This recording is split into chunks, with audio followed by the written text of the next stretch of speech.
নবীর লোক মুবারক আমার নবীর সাহাবীরা সংগ্রহ করতেন, আমার নবীর থুতু মুবারক নিয়ে মুখে বুকে লাগিয়েছেন। এই কথাগুলা যদি টেনে টেনে জাতির সামনে বলতেন, আফসোসের বিষয় হচ্ছে এগুলা বলি নাই, জাতিকে শুনিয়েছি। কিয়ামতের ময়দানে আমার নবীও নাকি জানেন না আমার নবীর কি অবস্থা হবে।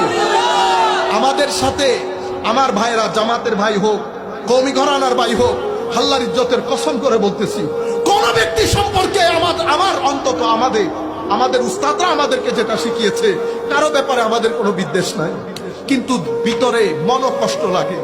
কেমনে আপনি মানুষের সামনে আমার নবীর শান সম্পর্কে কথা বলতে পারলেন?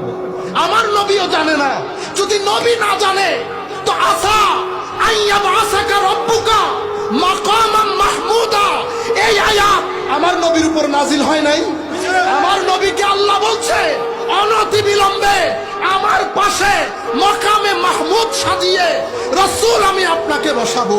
ওয়ালা সাউফা ইউতিকা রাব্বুকা ফাতারদা, এমন ভাবে দেব খুশি না হয়ে পারবেন না।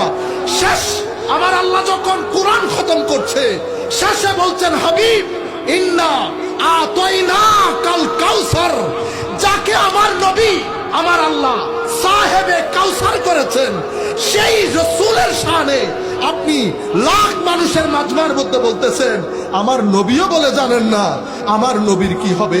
ইন্না লিল্লাহি ওয়া ইন্না ইলাইহি রাজিউন। আপনারা বুঝতে পেরেছেন? কারো ভিতরে কারো ব্যাপারে আমাদের কোনো মনোবিদ্বেষ নাই। আল্লাহ ওনাকে ক্ষমা করুক, কিন্তু আমরা বলছি কে কথা কেমনে বলতে পারলেন আপনি আমার নবীর? আপনি আমার নবীর শানে কেমনে এই কথা বললেন? কার শানে বলতেছেন? ইমামুল মুরসালিনের শানে। যেই নবী বলতেছে আনা